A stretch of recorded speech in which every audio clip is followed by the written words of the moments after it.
विच बाणी अमृत सारे, गुरबाणी कहे सेवक जन माने, पर तख गुरु निस्तारे।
जुगां जुगांतरां तो मनुख सृष्टि दी लीला दा भेद खोलण लई बहबल रिया। ये कायनात की है, किस तरह सिरजी गई, किसने सिरजिया इसनूं? धरती, पानी, अग, हवा, आकाश की है, मनुख की है। मनुख अंदरली जिज्ञासा की है। किन्ने सवाल मनुखी मन अंदर उठते रहे, वो इन्हां दे जवाब लभदा रहा।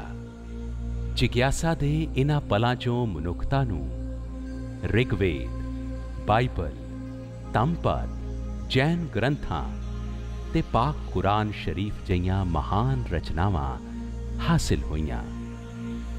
रब्बी ज्ञान दी इसे रोशनी ते रहस दा शब्द स्वरूप पवित्र वजूद है श्री गुरु ग्रंथ साहिब।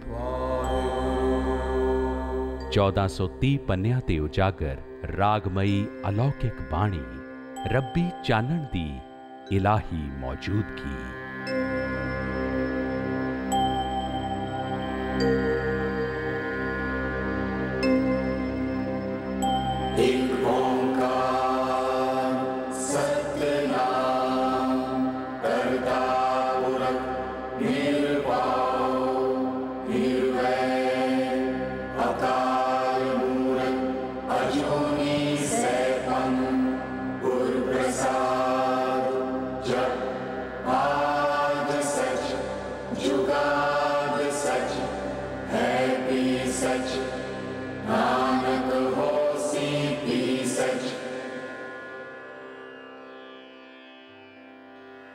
ਸ੍ਰੀ ਗੁਰੂ ਗ੍ਰੰਥ ਸਾਹਿਬ ਦੇ ਸੰਕਲਨ, ਆਲੇਖਨ ਤੇ ਸੰਪਾਦਨ ਦਾ ਇਤਿਹਾਸ ਬਹੁਤ ਅਹਿਮ ਤੇ ਨਿਆਰਾ ਹੈ।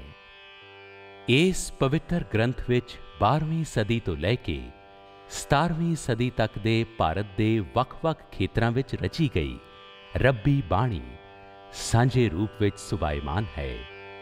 ਇਹ ਬ੍ਰਹਿਮੰਡ ਦੇ ਆਦਿ ਜੁਗਾਦੀ ਸੱਚ ਦਾ ਪ੍ਰਕਾਸ਼ ਵੀ ਹੈ ਤੇ ਸਦੀਆਂ ਦੀ ਰੂਹਾਨੀ ਰੋਸ਼ਨੀ ਤੇ ਮਨੁੱਖੀ ਸੱਭਿਆਚਾਰ ਦਾ ਦਰਪਣ ਵੀ। ਸ੍ਰੀ ਗੁਰੂ ਗ੍ਰੰਥ ਸਾਹਿਬ ਦਾ ਸੰਪਾਦਨ ਪੰਜਵੇਂ ਗੁਰੂ ਸ੍ਰੀ ਗੁਰੂ ਅਰਜਨ ਦੇਵ ਜੀ ਨੇ ਸੰਨ 1604 ਈਸਵੀ ਵਿੱਚ ਕੀਤਾ। ਪਰ ਇਸ ਮਹਾਨ ਗ੍ਰੰਥ ਦੇ ਸੰਕਲਨ, ਆਲੇਖਨ ਤੇ ਸੰਪਾਦਨ ਦਾ ਕਾਰਜ ਅਸਲ ਵਿੱਚ ਪਹਿਲੀ ਪਾਤਸ਼ਾਹੀ ਸ੍ਰੀ ਗੁਰੂ ਨਾਨਕ ਦੇਵ ਜੀ ਦੇ ਨਾਲ ਹੀ ਸ਼ੁਰੂ ਹੋ ਗਿਆ ਸੀ। ਗੁਰੂ ਨਾਨਕ ਦੇਵ ਜੀ ਦਾ ਜਨਮ 1469 ਈਸਵੀ ਨੂੰ ਮਾਤਾ ਤ੍ਰਿਪਤਾ ਦੀ ਕੁੱਖੋਂ ਪਿਤਾ ਮਹਿਤਾ ਕਾਲੂ ਦੇ ਘਰ ਰਾਏ ਭੋਏ ਦੀ ਤਲਵੰਡੀ ਵਿਖੇ ਹੋਇਆ, ਜਿਸ ਨੂੰ ਨਾਨਕ ਜਨਮ ਭੂਮੀ ਹੋਣ ਸਦਕਾ ਨਨਕਾਣਾ ਸਾਹਿਬ ਕਿਹਾ ਜਾਂਦਾ ਹੈ, ਜੋ ਹੁਣ ਪਾਕਿਸਤਾਨ ਵਿੱਚ ਸਥਿਤ ਹੈ। ਗੁਰੂ ਨਾਨਕ ਦੇਵ ਜੀ ਦੇ ਅਵਤਾਰ ਧਾਰਨ ਨਾਲ ਰੂਹਾਨੀ ਮੰਡਲਾਂ ਦੇ ਚਾਨਣ ਵਿੱਚ ਜਗਮਗ ਹੋਇਆ ਸਾਰਾ ਆਲਮ। ਪੂਰੇ ਆਕਾਸ਼ ਉੱਤੇ ਉਦੈ ਹੋਇਆ ਇੱਕ ਨੂਰੀ ਚਾਨਣ। ਸਤਿਗੁਰੂ ਨਾਨਕ ਪ੍ਰਗਟਿਆ, ਮਿਟੀ ਧੁੰਦ ਜਗ ਚਾਨਣ ਹੋਆ। ਸਤਿਗੁਰੂ ਨਾਨਕ ਪ੍ਰਗਟਿਆ, ਮਿਟੀ ਧੁੰਦ ਜਗ ਚਾਨਣ ਹੋਆ।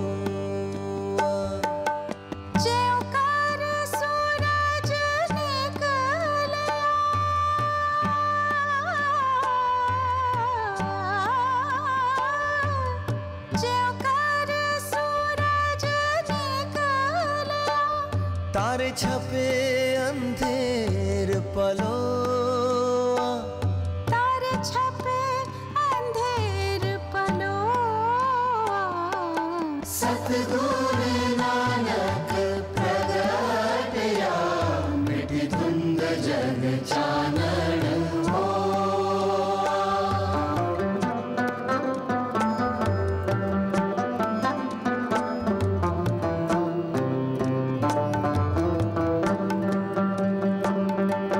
सिंह बुके मिर्गावली,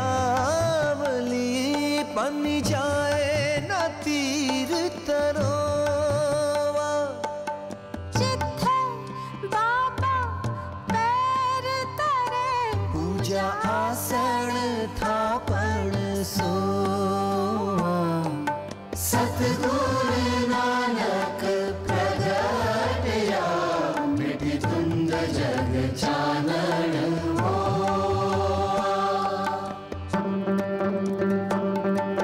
सिद्ध आसन सब जगत दे, नानक आद मते जे कोआ।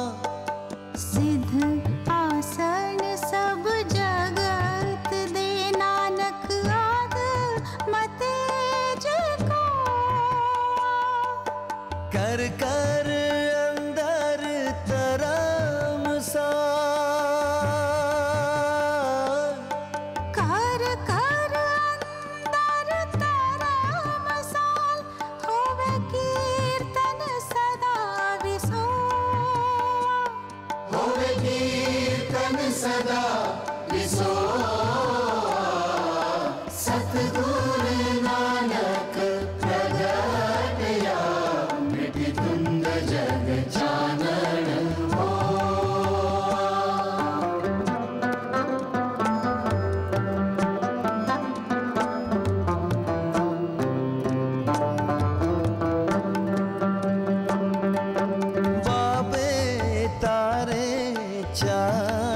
चक नौखंड पृथ्वी सच्चा टोआ। गुरुमुख कल बीच प्रगट होआ, गुरुमुख कल बीच प्रगट होआ। सतगुरु नानक प्रगटया, मिट धुंध जग चानन होआ। सतगुरु नानक प्रगटया, मिट धुंध जग चानन होआ।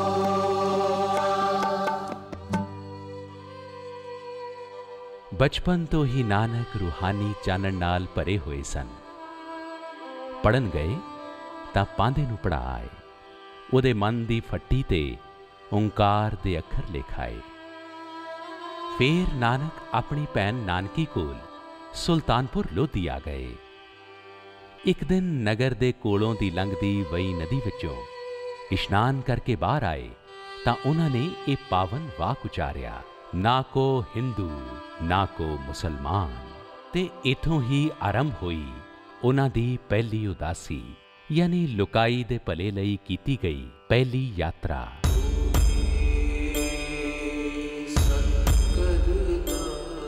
ਗੁਰੂ ਨਾਨਕ ਸਾਹਿਬ ਨੇ 4 ਦਿਸ਼ਾਵਾਂ ਵਿੱਚ 4 ਯਾਤਰਾਵਾਂ ਕੀਤੀਆਂ, ਜਿਨ੍ਹਾਂ ਨੂੰ 4 ਉਦਾਸੀਆਂ ਕਿਹਾ ਜਾਂਦਾ ਹੈ।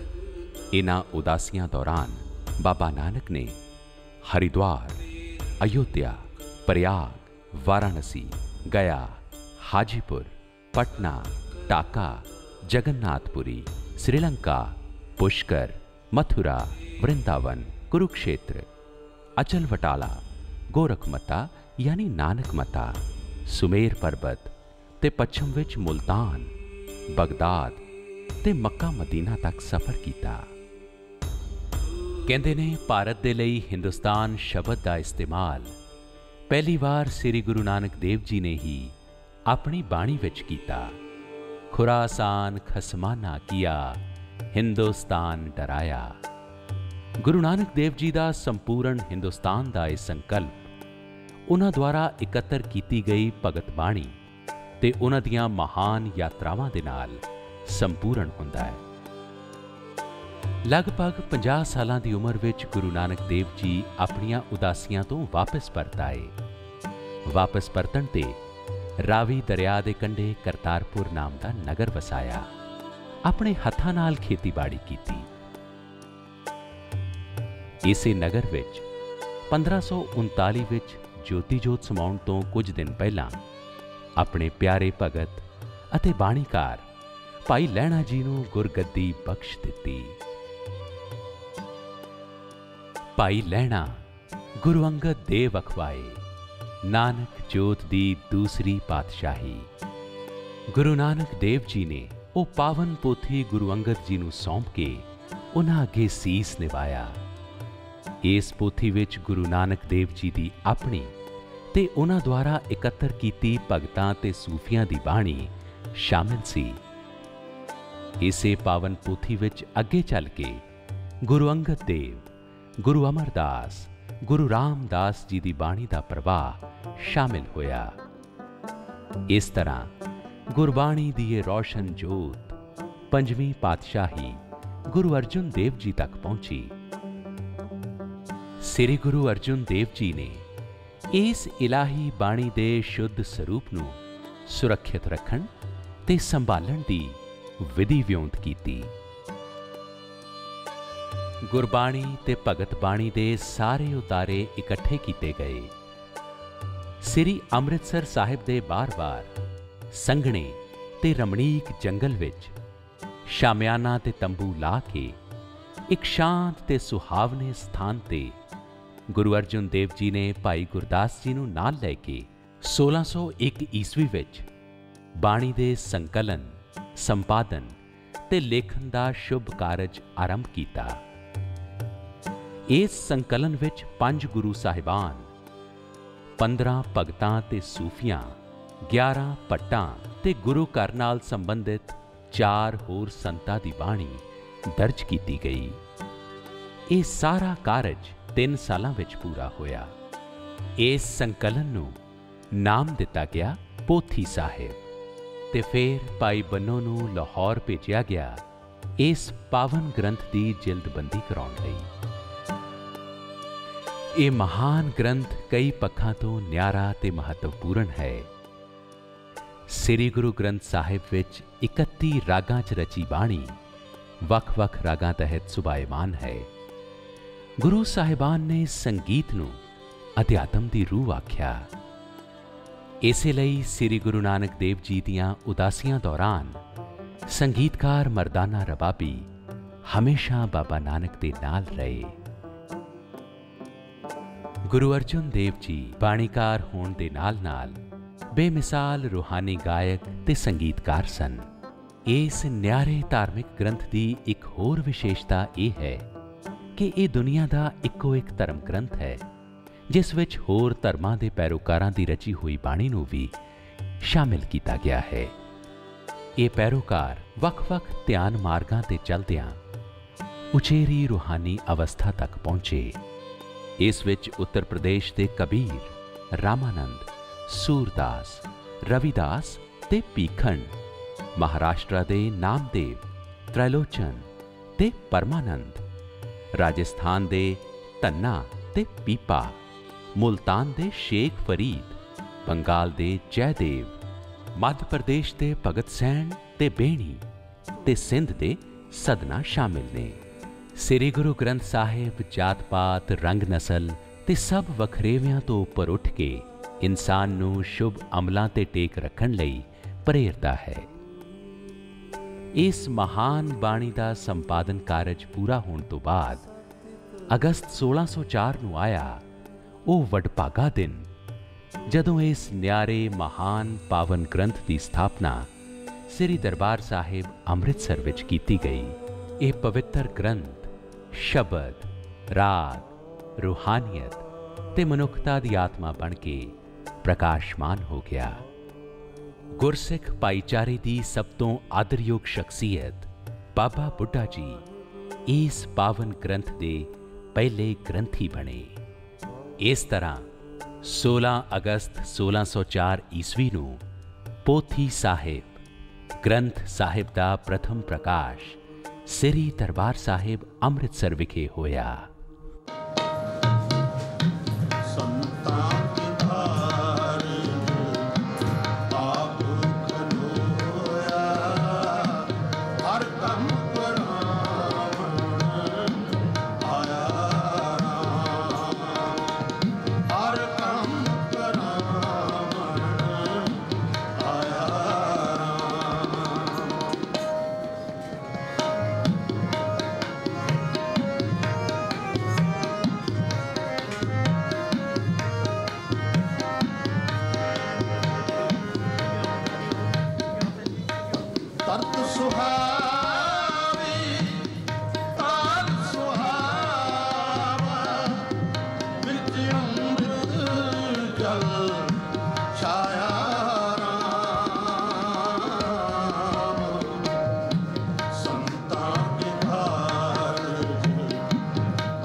ਰੱਖਿਆ ਪਰਮੇਸ਼ਰ